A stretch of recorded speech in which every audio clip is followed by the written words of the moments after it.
This video will walk you through how to create part 3 in your 1.2.4 dimensioning assignment. Start this by creating a new tab called Part Studio 3 by clicking the plus icon in the lower left and then click Create Part Studio to make sure you have a blank Part Studio 3. Okay, so we're going to start this by drawing the front view. So I'm going to click the front plane and then Sketch. Click the front of the view cube. Then hit P on the keyboard to hide the planes. So I'm going to start this with a center point rectangle. And if we look on our drawing, the center point rectangle is 3.5 inches wide, 3 inches tall. We'll click the green check mark.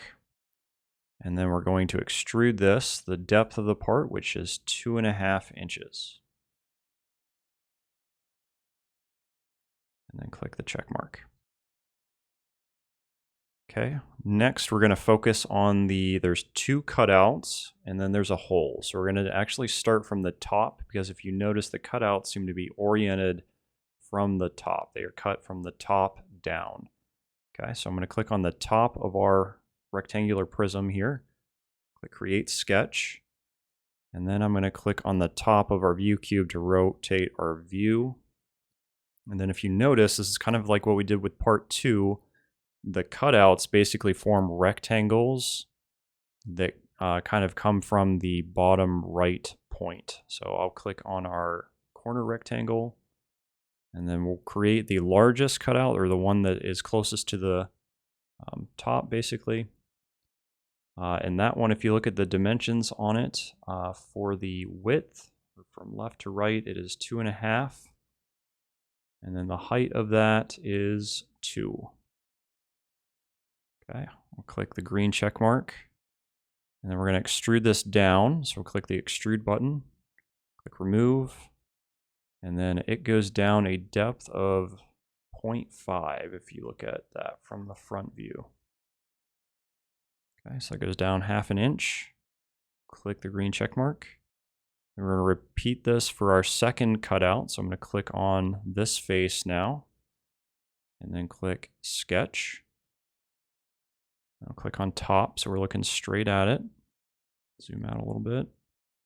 And then we're going to go to the corner rectangle, click on that bottom right corner, and then just click, and then I'll type in the dimensions. So this one is, the width is 2, and the height is 1.5. Okay, click the green check mark again, and we'll do the same thing. We're going to extrude this down. Select remove, and if you look at this, from the face that we clicked on, it goes down 1 inch, which is what we have in there already. So I'm going to just click the green check mark. Now all we have to add is that hole that is on this face. So I'm going to click this face here, click Sketch, click top, so we're looking directly at it. And then I'll get the center point circle. And this has a size of 1 inch. And then the dimension from the right edge, let me go to my dimension tool.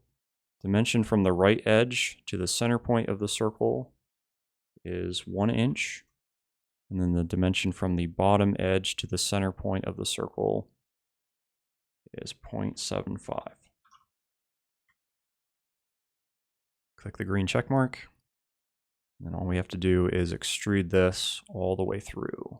So click extrude, click remove, and then change it from blind all the way down to through all. Click the green check mark. And you should now have part 3 completed.